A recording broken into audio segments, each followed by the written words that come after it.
This verdict is victory for the nation.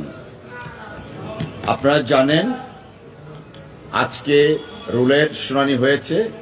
Presiding জাজ রুলটা absolute করেছেন, আর পিউনি জাজ তিনি ডিসেন্টিং দিয়েছেন তিনটা পয়েন্টকে উল্লেখ করে।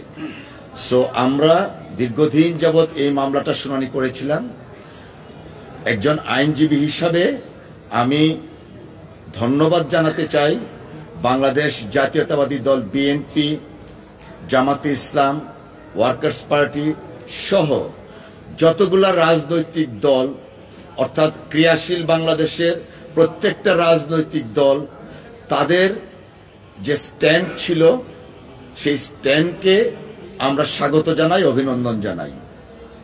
সেই সাথে বিভিন্ন পত্রপত্রিকায় সব প্রণোদিত হয়ে যারা রিপোর্ট করেছিলেন তাদের প্রতি রইল কৃতজ্ঞতা, এবং অনেক এক্সপার্ট এই বিষয়ে অনেক লিখনির মাধ্যমে আমাদের সাবমিশনকে সমৃদ্ধ করেছিলেন, তাদের প্রতিও আমাদের কৃতজ্ঞতা থাকবে।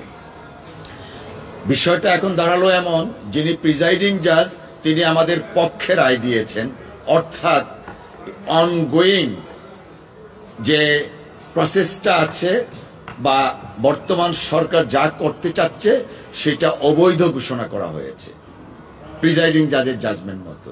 অন দ্য আদার হ্যান্ড পিউনি জাজ তিনি ডিসেন্টিং দিয়েছেন, অর্থাৎ তিনি বলেছেন আমাদের লোকাল স্ট্যান্ডিং নেই এবং প্রিম্যাচিওর, আর আমরা ন্যাশনাল সিকিউরিটির উপরে আমাদের কিছু উপস্থাপনা ছিল মহামান্য আদালতে, সেটা তিনি ডিসএগ্রি করেছেন।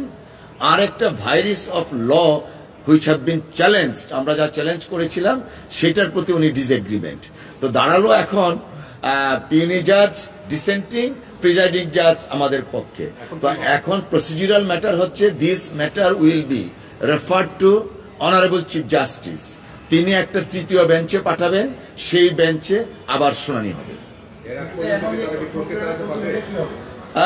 একজন আমার কাছে মনে হয় it will be unfair to carry out, অর্থাৎ এটা ফেয়ার হবে না ক্যারি আউট চিটং পোর্টের বিষয়টা, unless matter is fully disposed of, অর্থাৎ এই জিনিসটা আনফেয়ার হবে যদি বর্তমান সরকার ক্যারি আউট করেন, কারণ ম্যাটারটা তো এখনো পেন্ডিং। মহামান্য মাননীয় চিফ জাস্টিস যখন তৃতীয় বেঞ্চ নির্ধারণ করবেন সেই বেঞ্চে আবার পূর্ণাঙ্গ শুনানি হবে, শুনানির পরে গিয়ে একটা ফাইনাল জাজমেন্ট আসবে।